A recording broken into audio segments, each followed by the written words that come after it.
If you're tired of slipping and sliding around in downward dog or feeling any pain in your hamstrings or your wrist, this is the video for you.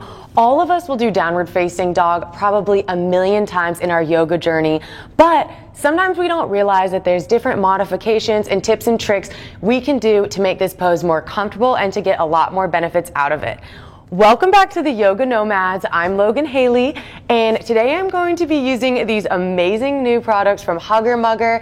This is their all-natural, eco-friendly, natural rubber mat that is super extra grippy, so you're not slipping and sliding around in downward dog or any other pose for that matter.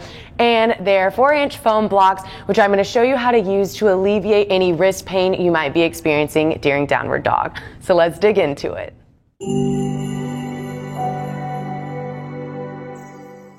So right out of the box, I'm already loving the crazy good grip on this mat. As I sink into my first downward dog, oh my gosh, I'm not slipping at all. This is so nice.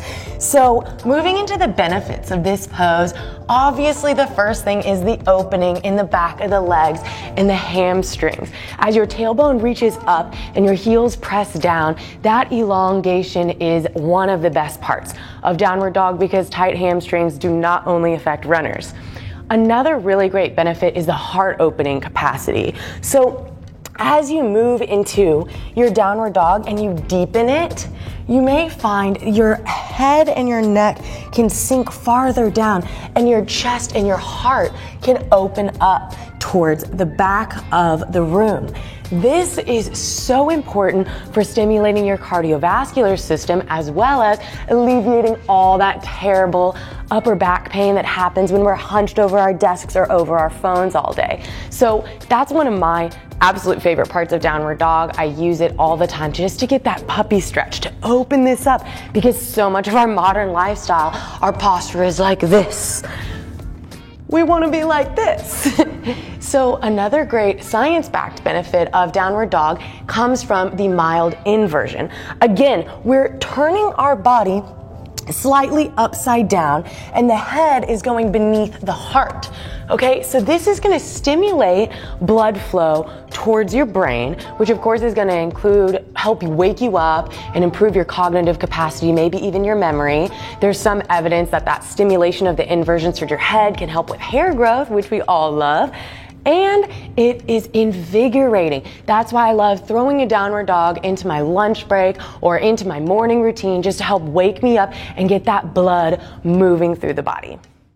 And of course, we can't neglect to mention that downward dog is going to strengthen your upper body. Anyone who's done a vinyasa flow knows that as you're moving through that class and you're doing your down dogs and your up dogs and your down dogs again, your wrists, your shoulders, your upper arms, your biceps, they can all start to get a little sore, and that's a great benefit of just building our upper body strength without bulking up. Downward dog helps build that nice lean yogi muscle that we're all looking for. To fully enjoy all those physical and mental health benefits of downward facing dog, we have to make sure our alignment is right. Otherwise, we may not enjoy all that lengthening and strengthening that this pose can offer. So let's move in to a tabletop position and join me as we go through the step-by-step of how to properly get into downward dog. Once you're in your tabletop, you want to make sure your knees are below your hips and you're not arching your back. You're just nice neutral spine. Your core can be engaged. Now step your hands a little bit in front of your shoulders. Tuck your toes underneath onto the mat. And on an inhale, you're going to lift your tailbone to the sky and straighten out your legs as much as you can. They don't have to fully straighten out. A lot of people will enter downward facing dog like this, which is a great place to start. You do not have to force your hamstrings down. In fact, they might be too tight to do so. So now that you're in this upside down V, we're gonna start adjusting our stance. Starting from the back, we wanna make sure our tailbone is pointed upward. We're not arching like this and we're not arching like this. We're trying to be as straight as possible. Optionally, you can on an inhale and exhale alternation, press down your heels to, quote, walk the dog.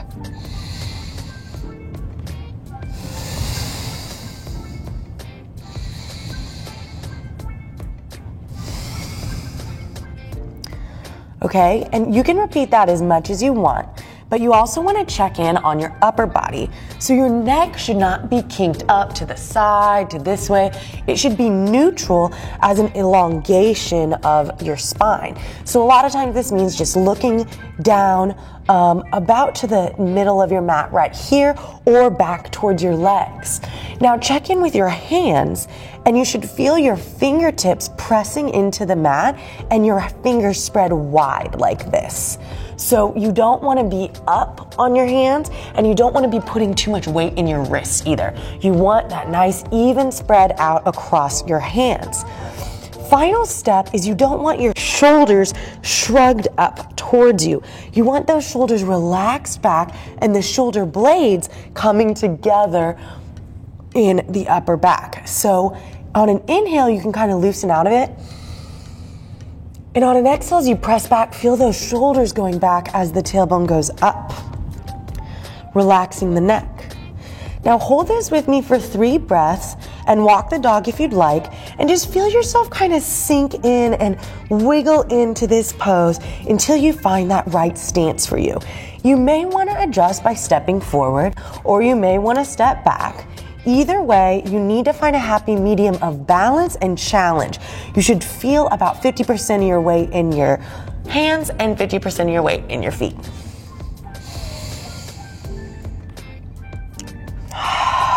Press more into on an exhale. Inhale, exhale.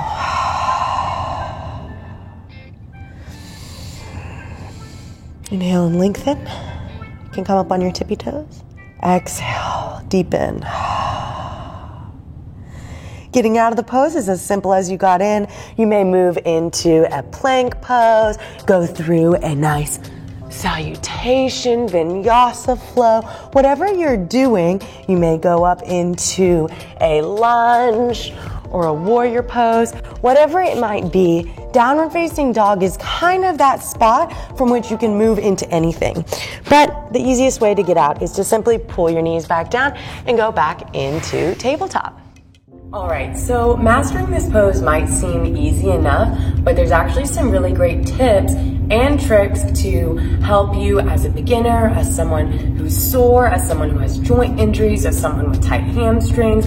Any of these problems you might be facing can easily be solved to make your downward dog more comfortable. Yes, it should be challenging, but it's also kind of that resting pose, especially in like a fast-paced vinyasa class.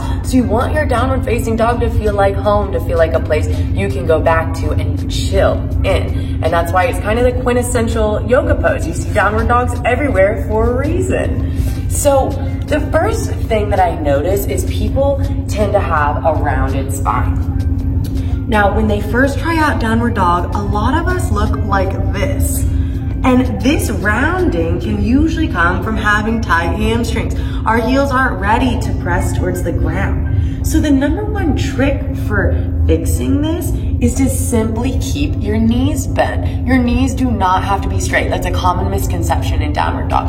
A micro bend or even a big bend is totally fine and is definitely better than having a rounded spine. At the end of the day, alignment is number one. We want to have a straight spine. So if your hamstrings are tight and you're coming up into downward dog, you can start like this. And as you press your tailbone up and straighten your spine, you can slowly ease those heels down as needed, or you can just keep them bent. Keeping them bent, again, is way better as long as your spine is straight and your tailbone's lifting up. So this can be a great way to just hold and find that happy spot. Again, you can widen the stance if that helps you and keep your core engaged so that your spine is fully supported.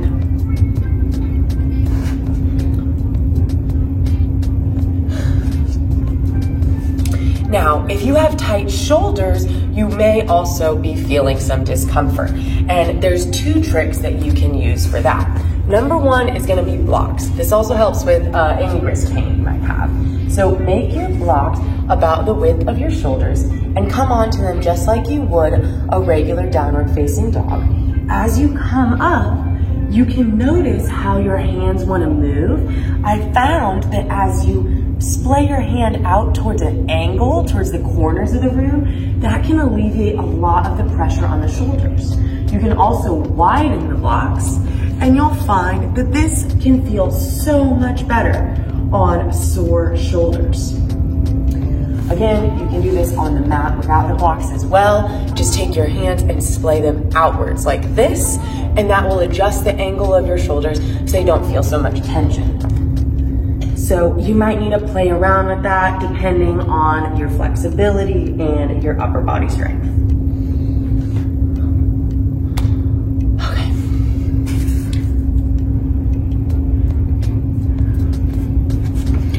And a final tip is about traction. If you're struggling with traction, if you're doing downward dog and you find yourself slipping all around, like I am on this wooden floor, you definitely want to invest in a good mat. This Hugger Mugger natural rubber mat is really impressive. It's called the Para, P-A-R-A, and it's so freaking traction-y. I don't know if traction-y is a word, but it really holds you. You're not slipping and sliding, which is probably the biggest challenge with downward dog.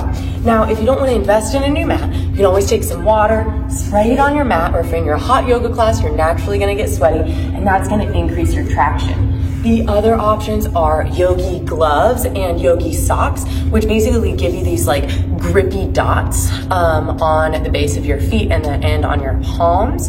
Those can be purchased online. We'll put a link down below. And you can also use a yoga towel, which gives you that traction to kind of spread out. So you're pushing with the balls of your feet, you're pushing with your hands, and you're staying in place without worrying about slipping and sliding around. Now, moving into common mistakes that people make with downward dog, the biggest complaint I hear regarding wrists is, of course, wrist pain. They're feeling all this pressure as if you're like holding a push-up position, which shouldn't be the case. Like I said, your weight should be balanced between the front of your body and the back of your body. So if your wrists are feeling crazy sore, number one thing you can do is get a yoga wedge. I don't have one here. Again, we'll link one below. They're these really nice little angled foam blocks that can help adjust the angle of your wrist. Okay, but what you can do if you don't want to use any props is simply press into your knuckles. Instead of going like this, you're going to activate those knuckles and try to press through all of your fingers to evenly distribute your weight. Again, that's why we want our hands spread out as wide as possible, because if you're placing all that weight on your wrist like this, or if you're placing all the weight on your knuckles, it's just gonna end up being painful. And yoga should never be painful. So adjust the angle of your wrist, press into the mounds of your thumb and the knuckles of your fingers.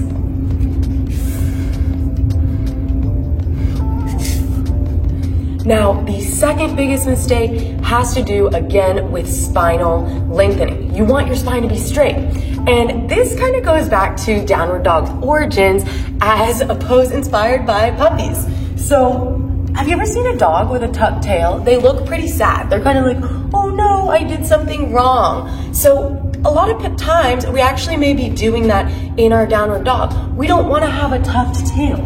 If our pelvis is bent forward or down like this, we're keeping a tucked tail, and that's ultimately not going to benefit us in the pose. Whatever position you're in, with a rounded spine is just not good. So to adjust that, bend your knees, engage your core, and press your stomach towards your thighs. Reach the tailbone up, and then press your heels down. Okay, watch this again. Bend your knees, press your stomach towards your thighs, and feel this, your tailbone reaching towards the ceiling as if a string is pulling that tail up. No tucked tail, happy tail. Like, don't overarch, but it's reaching up. And then you can slowly work towards pushing those heels down if your hamstring strength will allow it. Now, another big mistake you'll see me doing in this video a lot, but it has to do with tension in your neck. Your neck is an extension of your spine and it should never feel uncomfortable, especially during an inversion. So if you find yourself looking around during downward dog or you're kinked up like this, consciously work to look towards the back of the room and let your neck relax down. You may even want to shake it side to side and just release. Let that neck dangle, let it chill out. Do not keep it like this, looking forward.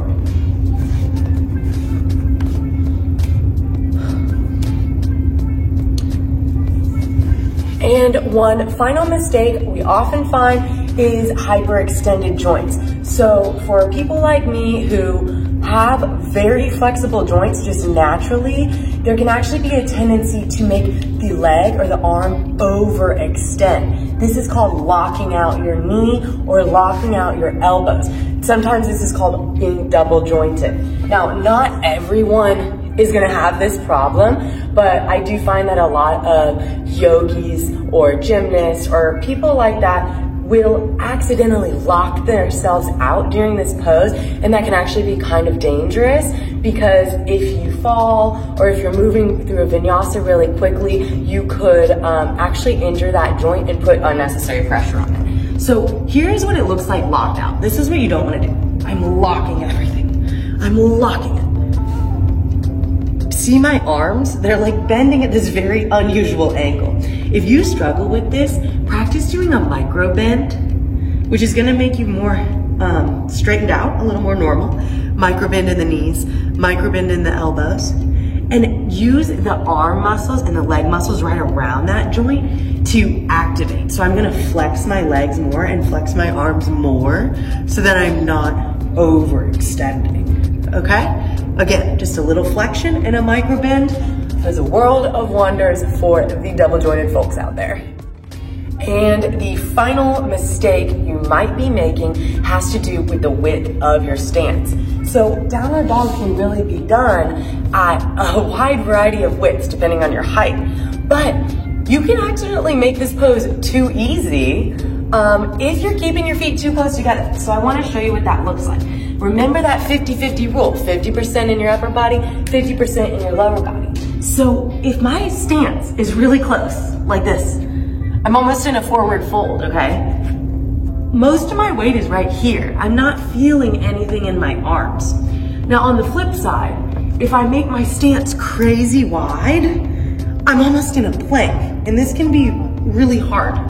This can be overly challenging. So one of the biggest tricks you'll find if you're unsure about the ideal width that you should be in for downward dog, some teachers have taught me that you should actually go from a plank position and then push up. So from a tabletop, we can mislead ourselves because we can come into our tabletop and we can walk forward and we're like, ooh, this is easy. Or we can walk back and be like, oh wow, that's really hard, that's really stretchy.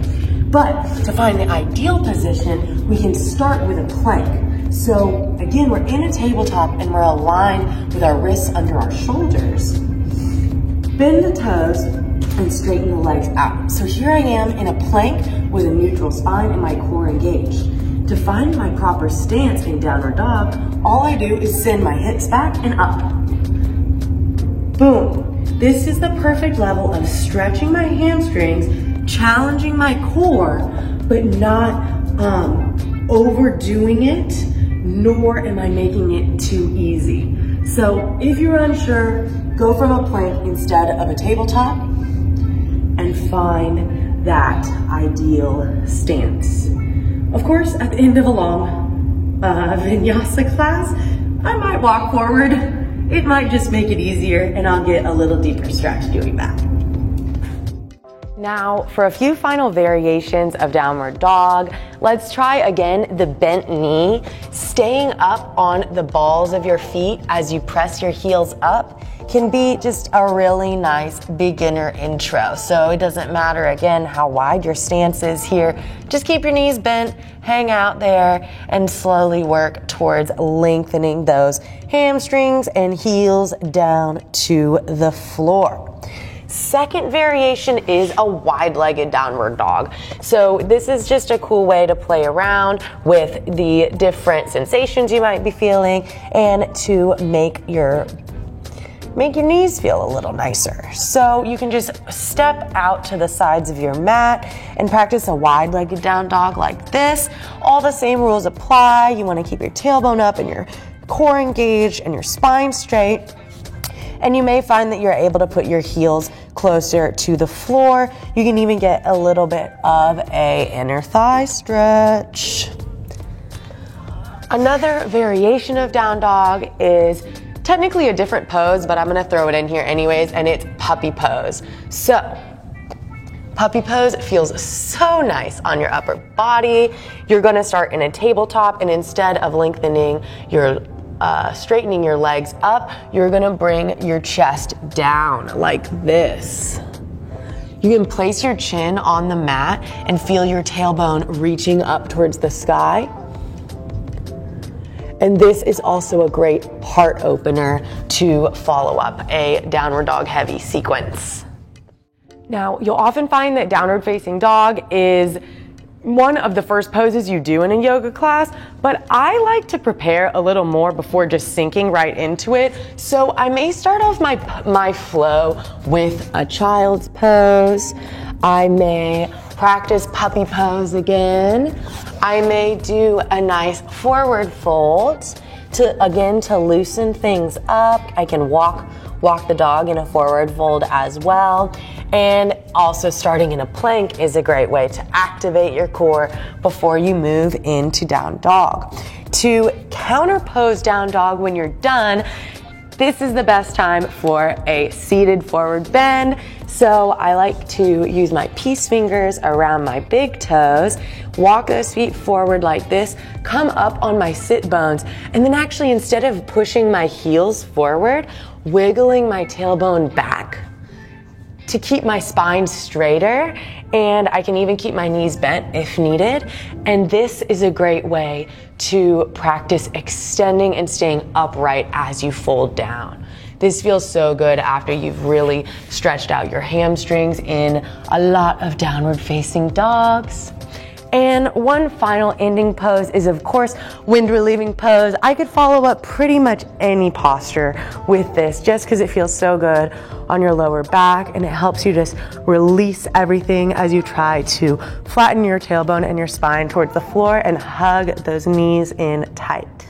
So with that, thank you so much for downward dogging with me today. I hope this video was useful for you. Feel free to place your questions and comments in the box below, and definitely check out Hugger Mugger products. I'm really impressed with how sticky and grippy this mat is. I could be sweating, I could do this in hot yoga, I could be using this pretty much anywhere, and I felt completely stable. So that was super awesome. Join us for more videos on the Yoga Nomads YouTube. Be sure to subscribe, check us out on social, and go over to our website, theyoganomads.com, where we've got hundreds and hundreds and hundreds of articles and guides for pretty much anything you need to know about doing yoga, practicing yoga, teaching yoga, and even making money as a yoga teacher and traveling the world. With that, I'll see you next time. Have a beautiful day. Namaste.